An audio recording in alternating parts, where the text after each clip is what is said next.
வணக்கம் வாசகர்களே!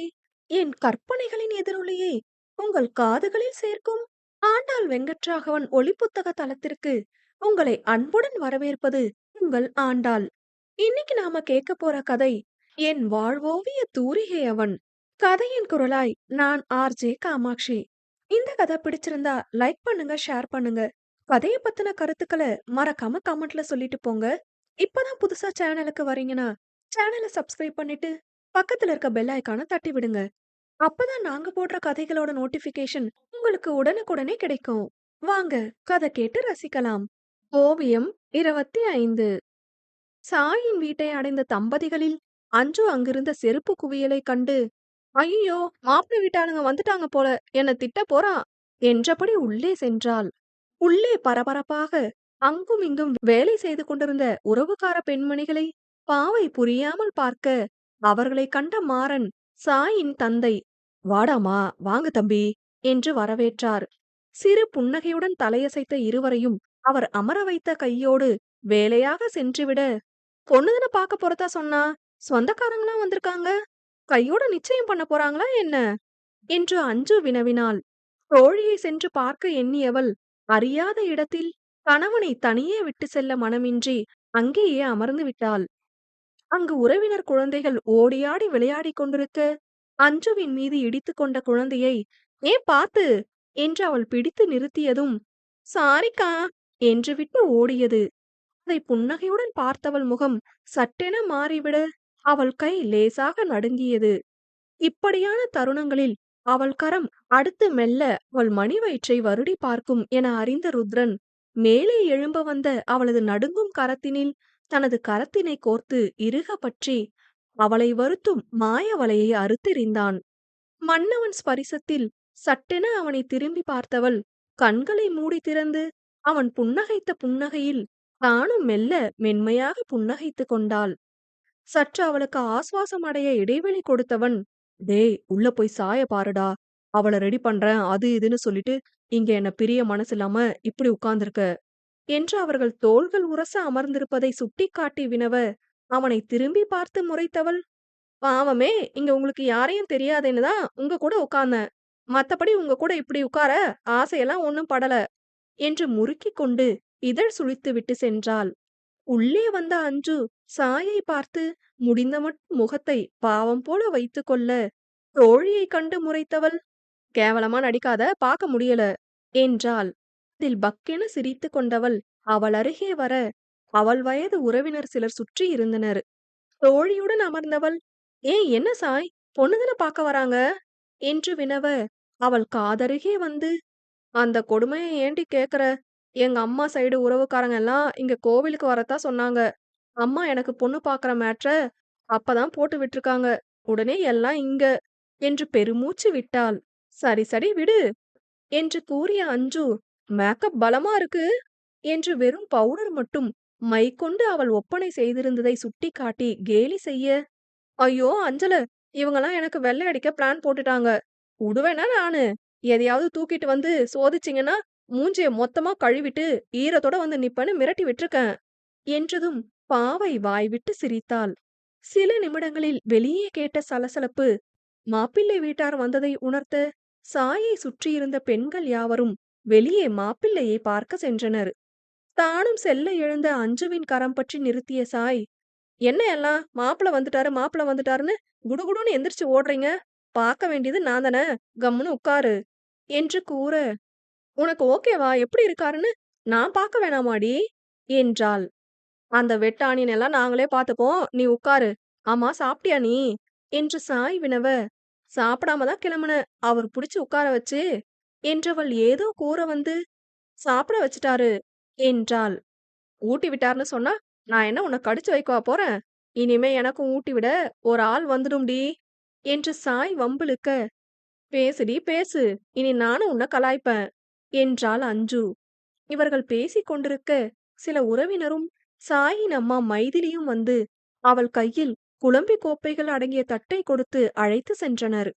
இனி தானும் சாயுடனே நிற்பது உறவினர்கள் மத்தியில் அசௌகரியத்தை ஏற்படுத்தும் என்றுணர்ந்த அஞ்சு கணவனிடம் செல்ல போக, அவன் முன்னே அமர்ந்திருந்த இடத்தில் அவனை காணவில்லை. எங்க இவரு என்று கூட்டத்தில் கண்களை சுற்றியவள் மாப்பிள்ளையை பார்த்து அதிர்ந்து விழிக்க, அவன் அருகே புன்னகையோடு பேசிக் கொண்டிருந்த கணவனைக் கண்டு மேலும் அவள் கண்கள் விரிந்தது. காரணம், அங்கே மாப்பிள்ளை கோலத்தில் இருந்தது அவளை பார்த்து கொண்ட மருத்துவனும் ருத்ரனின் புதிய மற்றும் உற்ற நண்பனுமான வருண் கிருஷ்ணா. பாவை சட்டென சாயை திரும்பி பார்க்க, புருவம் ஏற்றி இறக்கி லேசாக கண்ணடித்துவிட்டு சாய் குனிந்து கொள்ள, அதான் என்னை எழுந்து போக விடலையா என்று எண்ணிக்கொண்டாள். கைகளை கட்டிக்கொண்டு கணவன் புன்னகை முகமாக சிரித்து பேசுவதை ரசித்த மனையாளுக்கு இடையூறாக அங்கு வந்த மைதிலி ஏதோ வேலையை கொடுத்து உள்ளே அனுப்பியதை பார்த்த ருத்ரன் சிரித்து கொள்ள, குழம்பிகளை கொடுத்துவிட்டு சாய் மீண்டும் சென்று நின்று கொண்டாள். முன்பே மாப்பிள்ளை புகைப்படத்தை அன்னை காட்டியதும், இவர் அஞ்சுவ பாத்துக்கிட்ட டாக்டர் ஆச்சே, ருத்ரன் அண்ணா கூட நல்லா பேசுனாங்க என்றபடி குதூகலமாகி இருந்தாள். தனியே பேச அனுப்பப்பட்ட இருவருக்கும் ஒருவரை ஒருவர் பிடித்துவிட, பூ வைத்து 3 மாதம் கழித்து வரும் நல்ல நாட்களில் நிச்சயம் மற்றும் திருமண தேதிகளை குறித்து கொண்டு புறப்பட்டனர். ஹே சாய் என்று வந்த தோழியை கட்டிக்கொண்டு, நான் செம்ம ஹாப்பி என்று சாய் கூற, நானும் ரொம்ப என்றாள். நண்பர்களும் நண்பர்களும் திருமணம் செய்து கொண்டால் பெருகும் அவர்களது நட்பு வட்டமும் கேலி கிண்டல்களும் என தற்போது ரசித்து பார்த்த தோழிகளுக்கு அது அத்தனை ஆனந்தத்தை கொடுத்திருந்தது. தோழியின் திருமணம் தங்களைப் போல் தங்கள் கணவன்மார்களும் நண்பர்கள் என்ற எண்ணங்கள் ஓரளவு அஞ்சலையை பழைய நிலைக்கு திரும்ப வைத்திருந்தது. அவ்வப்போது வரும் உடல் உபாதைகள் அவளை சோர்வுற செய்தாலும் கணவனின் அரவணைப்பு அவளை மற்றது மறந்து தேறி வர வைத்தது. துணிக்கடைக்கு செல்லும் போது சாய் உடன் அழைத்த போது, உடன் நலன்களை கூறி அஞ்சு வர மறுத்த போதும் அவளுக்கும் ருத்ரனுக்கும் தாங்களே உடையெடுத்து வந்தனர். சாயை தற்செயலாக தான் பெண் பார்த்தார் வருணின் தந்தை நந்தன். ருத்ரனுடன் அன்றைய இரவு அழகியதோர் நட்பு பயிர் வளர்ந்திருந்த மறுநாள் அவளை மருத்துவமனையில் கண்டவுடன் அன்று தந்தை காட்டிய புகைப்படத்தில் அதிரடியான புன்னகையில் அசால்ட்டாய் நின்றவளின் பிம்பம் மனதில் வந்து போனது.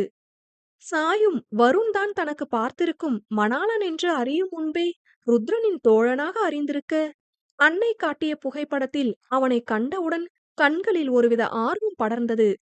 அதுவே இந்த சம்மதம் கைகூடிவிடும் என்ற நம்பிக்கையையும் அவளுக்கு கொடுத்திருக்க, அவளது எண்ணம்படி அனைத்தும் நல்லபடியே நடந்தது.